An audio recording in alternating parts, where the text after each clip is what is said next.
State Representative David Campbell from Nashua has proposed a pretty ambitious plan to help the state's ailing infrastructure, to increase the gas tax by 4 cents a gallon for the next 3 years. So we'll take it from 18 cents to 30 cents.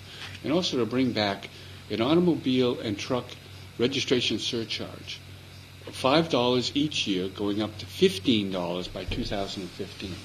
Now, $30 surcharge existed for a couple of years to help pay for infrastructure, but the Republican-led legislature got rid of it. Now, this plan for a gas tax and for the registration surcharge is ambitious. It's going to have some support in the House of Representatives. When Democrats last took control of the legislature in 2007, a couple of years into the recession, they were able to approve an increase in the gas tax. The state Senate killed it because at the time, Governor John Lynch came out in opposition to it. Governor Maggie Hassan's been silent on this gas tax, but Senate President Peter Bragdon has not. He has said he thinks it's the wrong way to go. But politics is all about compromise, and compromise can be all about horse trading. And what Representative Campbell found out, really, in this last week is he has something to trade when it comes to getting a gas tax increase out of the state Senate. What is that? Well, Senate President Peter Bragdon has a new district thanks to redistricting, and it includes the town of Merrimack. And Peter Bragdon wants to perform well for the town of Merrimack. After all, in the 2012 Republican primary, he lost the town of Merrimack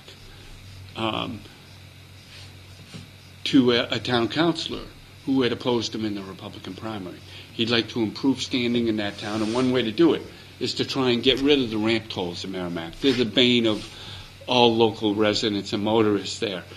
They'd been in place since the mid-1980s, and his argument has been the argument of many Merrimack public officials, is that those tolls have paid for the construction of exits that occurred off the Everett Turnpike.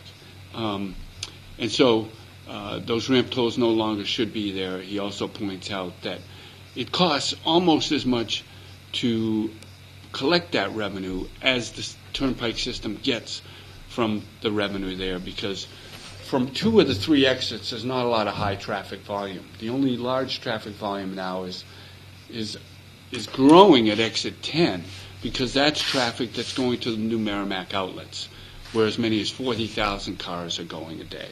So he'd like to get rid of these ramp tolls. Now, the House of Representatives has historically rejected any attempts to do that because the Department of Transportation has been against it. And maybe now that David Campbell is chairman of the House Public Works and Highways Committee, maybe he can convince that committee to take a different look at the Merrimack tolls. If he does that, maybe he can convince Peter Bragdon to take a different look at the gas tax. We'll see if that kind of horse trading goes on. It wouldn't be the first time here in Concord.